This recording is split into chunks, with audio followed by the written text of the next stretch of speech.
Light मुल्क एटमी power मुल्क है, इसका क्या असर कर दिया इन लोगों ने।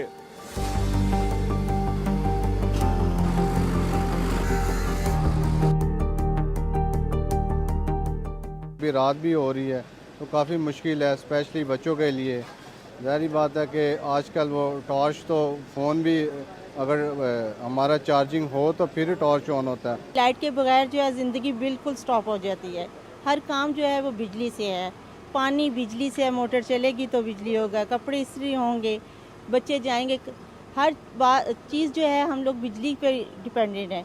क्या करेंगे, लाइट जो पुराने ज़माने से आज से वो जो पहले सदियों पुराने जो तरीके हैं वही अपनाएंगे, कैंडल अपनाएंगे या कोई और, क्योंकि अगर यूपीएस भी करे वो कितने घंटे चलेगा। बहुत मुश्किल हो रहा है। पहली बात ये कि मतलब बिजली नहीं होने की वजह से हम सही से पढ़ भी नहीं सकते स्कूलों में, और हम लोग घर पे मतलब सही से हम लोग काम भी नहीं कर सकते, ना हम लोग टीवी चला सकते हैं, ना हम लोग वॉशिंग मशीन कुछ भी नहीं कर सकते। बिजली नहीं है, मुश्किल बहुत है बिजली का। तो बिजली हर चीज़ के लिए ज़रूरत होता है, बिजली नहीं है तो बहुत मुश्किल है।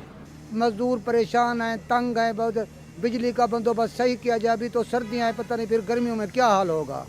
बहुत मुश्किल से, बहुत मुश्किल। ये बच्चे भी बहुत ज़्यादा तंग हो रहे हैं, रो रो के पूरा दिन। बस मुश्किल से ही रहते, अंधेरा होता है और कोई काम नहीं कर सकता बंदा।